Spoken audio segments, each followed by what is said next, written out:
The city of York has over 2,000 years of history, and several of its most iconic landmarks date from the Middle Ages. However, when most people think of the medieval period, what often comes to mind are kings, knights, or bishops, all men in positions of power. But what about the other half of the population?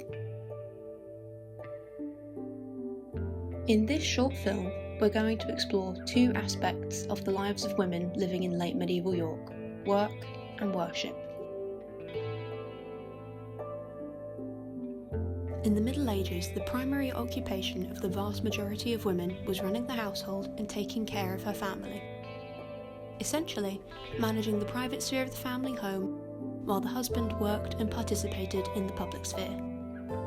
However, women living in towns such as York would also have taken part in what we would consider to be skilled labour today.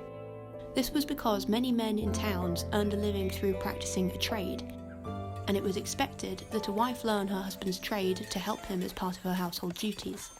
It also became increasingly common in the later Middle Ages for women to take on additional work outside the household, but what sort of jobs did they do? Being a servant was a common job for a young and unmarried woman, but married women can be found working as brewsters, producing the weak ale that was drank on a daily basis by all ages, or as regrators, buying up goods at local markets and reselling them for a profit. In the lists of names recorded as transgressors against the 1301 borough ordinances in York, 18 regrators and 19 brewers were women. Agnes Dodeman, Isabel Busker, Agnes Grimm, Grimm, Jana de Greystock, Juliana Margaret Tesco, Crane, Emma de Olbe, Agnes Delormer. Medieval York's markets were held on the pavement, a wide road between the churches of All Saints and St Crux, and in St Sampson's Square, both sites which still survive to this day.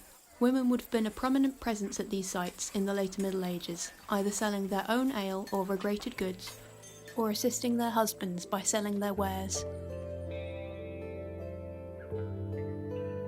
Religion was a central feature of people's lives in the Middle Ages, and religious buildings dominated the landscapes of towns like York. But for women, whose involvement in public life was restricted, parish churches were the main setting for worship outside of the home.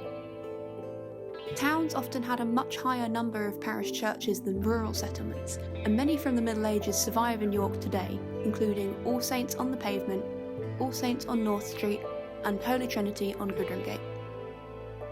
Before the Reformation, parish churches would have been largely open spaces, with a screen dividing the altar from the nave, which is where people would have stood to hear Mass in Latin on Sundays.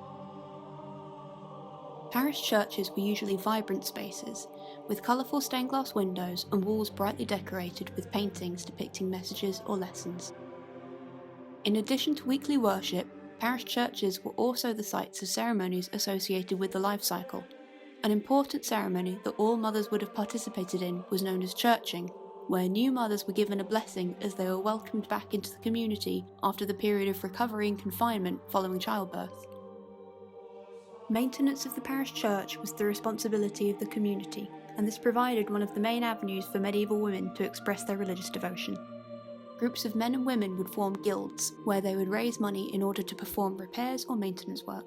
While men would leave money in their wills to help their local parish churches, women donated valuable objects that would be useful to the church, such as books, religious images, and cloths for the altars. This pattern of leaving objects instead of money also extended to providing alms for the sick and poor, which was considered an essential Christian duty. The following wills from women who lived in York demonstrate these practices.